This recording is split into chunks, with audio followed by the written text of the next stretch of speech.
रियासत में जो सबसे ज्यादा बेवकूफ आदमी हो उसे ये छड़ी आप दे देना। अच्छा जी। वो अपनी छड़ी लेके घूमता रहा, उसमें कई अरसे के बाद उसको पता चला कि बादशाह बीमार है जी। तो बादशाह को देखने के लिए आया और बादशाह से कहा कि कैसी तबीयत है। बादशाह ने कहा कि अभी मेरी तबीयत बहुत खराब है और शायद मेरा आखिरी सफर की तैयारी है जी। तो फकीर ने उन्हें कहा बादशाह को कि आपने आखिरी सफर की कोई तैयारी की?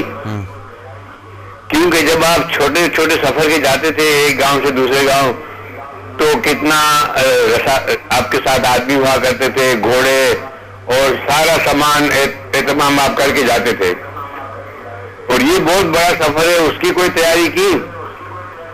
तो बादशाह ने सोच के कहा कि भाई मुझे अफसोस हो रहा है कि मैंने उसकी तो कोई तैयारी नहीं की। तो फकीर ने वो छड़ी बादशाह को वापस दे दी कि ये छड़ी का हकदार आप ही हैं। अल्लाह अकबर। ठीक हो गया जी। अनजाने अगर हमने कोई वो तैयारी नहीं की तो इससे बड़ी बेवकूफी और कौन सी हो सकती है। बिल्कुल ठीक हो गया जी।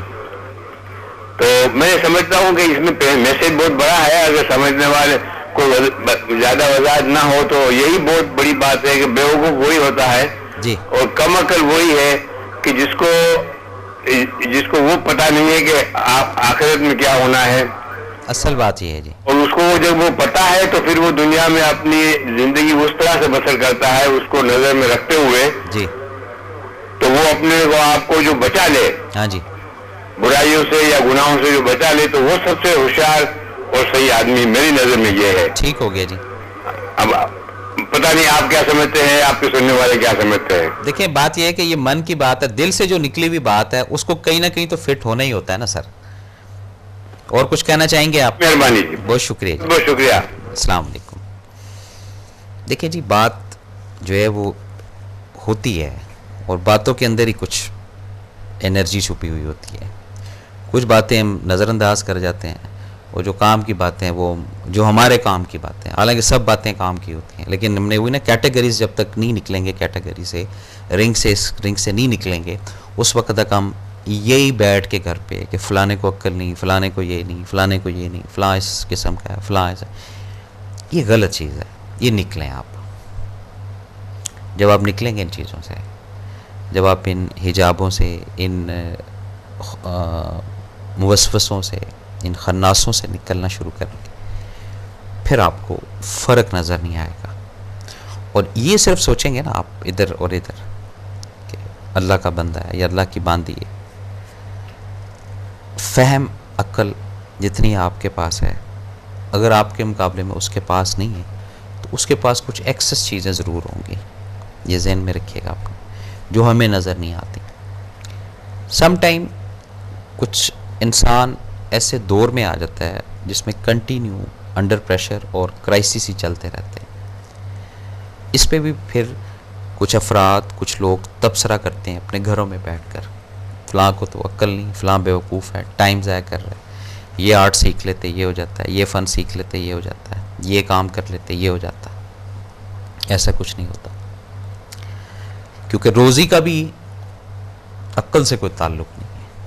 हज़रत अली रज़ी अल्लाह ताला अन्हु का बड़ा ऑथेंटिक कॉल है कि अगर रोज़ी, रोज़गार सिर्फ अक्ल वालों के पास होता तो बेवकूफ़ सब भूखे मर जाते।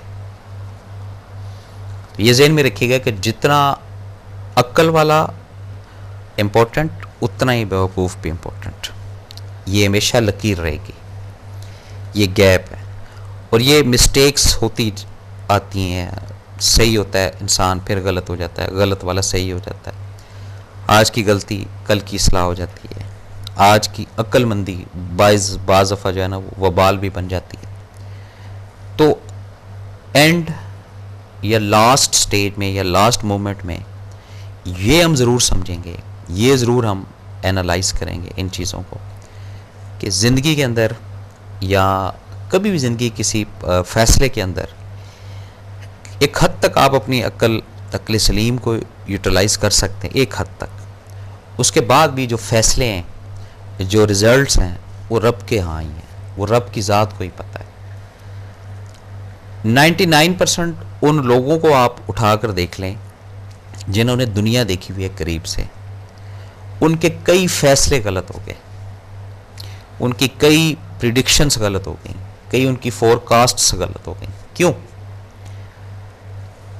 यही था कि जी इज्तिमाई लोगों ने 10 ने 20 ने 30 ने ये बात बोली, लेकिन वो साहिब अक्ल थे, साहिब हैसियत थे, कोई उनको कायल नहीं कर सका, कोई उनको कन्वेंस नहीं कर सका, जिसकी वजह से उनके फैसले गलत हो गए।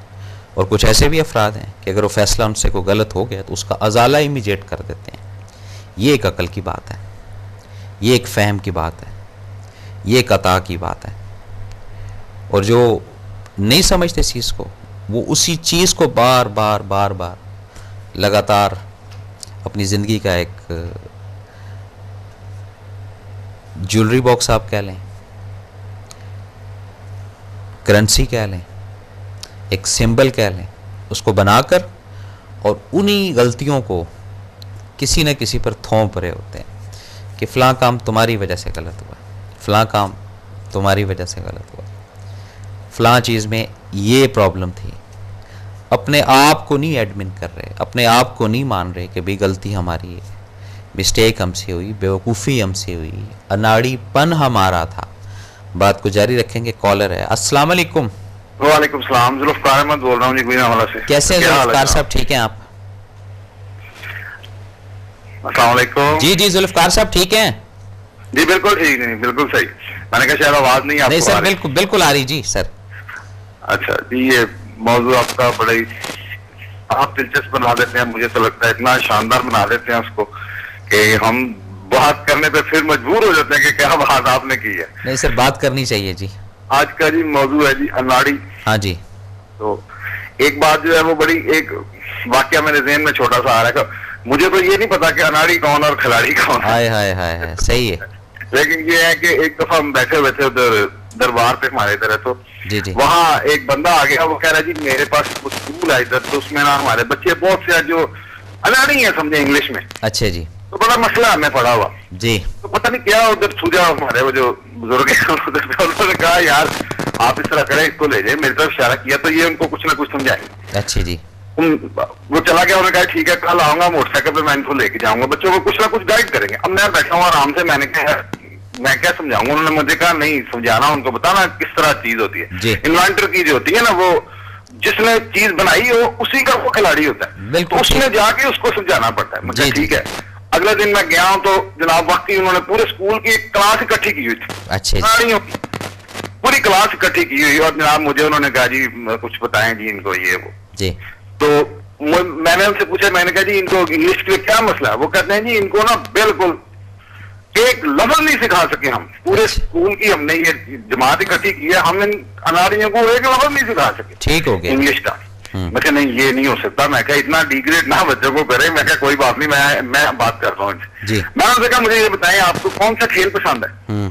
उन्होंने कहा जी हमें क्रिकेट बड़ी पसंद है। बहुत से बच्चों ने बीच में से ये लफ्ज कह दिया जी। मैं कह जी इनको तो बहुत सारे लफ्ज इंग्लिश के आते हैं। आप इनको इनका होकर समझाएं। बिल्कुल सही। इनकी अगर ये इनकी सतह पे जाके इनको समझाएं, इनको देखिए अभी समझ आएगा। मैंने उसके बोर्ड पे एक छोटा सा वो बनाया ग्राउंड, और मैंने कहा जी जरा आपके सर कह रहे हैं आपको इंग्लिश नहीं आती, मुझे तो लगता है आप सारे माहिर हैं। मैं कहा जरा बताएं कौन सी खेल आपने की। उन्होंने कहा जी क्रिकेट। मैं कहा देखिए इंग्लिश का लफ्ज इन्होंने बता दिया। उसके बाद क्रिकेट की, क्योंकि जो इन्वेंटर होता है ना जी जी, लैंग्वेज उसी की चलती है। बिल्कुल सही। अब क्रिकेट जो है वो बरतानिया की इजाद है जी जी। और उसमें लैंग्वेज किसकी चलेगी? बरतानिया की चलेगी जी जी। उसका एक लफ्ज इंग्लिश का है जी। मैंने कहा आ जाए इस तरफ आप। मैंने कहा भाई ये जो हाथ में वो पकड़ के फेंकते हैं उसको कहते नहीं बॉल। मैं कहा ये भी इंग्लिश का लफ्ज जी। हमारा होता तो हम इसको कुछ और भी लफ्ज कह सकते थे। सही है जी। फिर इसी तरह मैंने दूसरा लफ्ज आ गया। फिर उसके बाद मैंने कहा जी अब बताएंगे जो लड़के जो खड़े हैं इनको सबसे पहले जो खेलने आते हैं उसको कहते हैं, इनको कहते हैं ओपनर। मैं कहना जी ओपनर कहते हैं जी खोलना, शुरू करना। हाँ जी। मैं कहा ये भी लफ्ज इंग्लिश का। बिल्कुल ठीक हो गया जी। उसके बाद ये ग्राउंड जी। मैं कहते देखा जी हम इसको ग्राउंड नहीं हम मैदान कहते हैं, लेकिन क्योंकि वो इन्वेंटर की लैंग्वेज चलती है इसलिए ये इसको ग्राउंड कह रहे हैं। ग्राउंड कहते हैं इंग्लिश को, ये भी लिखें, वो भी लिखा गया जी। कि आप कहते हैं इनको एक लफ्ज नहीं आता, माशाल्लाह देखिए कितने इनको लफ्ज आते हैं। उसके बाद मैं कह रही, ये जो दो बंदे खड़े हैं ये फैसला कर रहे हैं, इसको क्या कहते हैं? जी। वो कहते हैं अंपायर। मैं कह रही अंपायर का मतलब होता है जज। जी बिल्कुल सही। फैसला करने वाला। हाँ जी। यहाँ ये फैसला कर रहे हैं, इसलिए इनको अंपायर कहते हैं। अंपायर भी इंग्लिश का लफ्ज जी। है। हमारी अगर खेल होती तो हम इसको जज कहते हैं। जी। तो वो सब बच्चे जो है बड़ी दिलचस्पी से, बड़े क्या कहना चाहिए थे, जोश खरोश से हिस्सा लेते गए। सर। तकरीबन 21 के 22 लफ्ज जो थे उन्होंने इंग्लिश के बताए।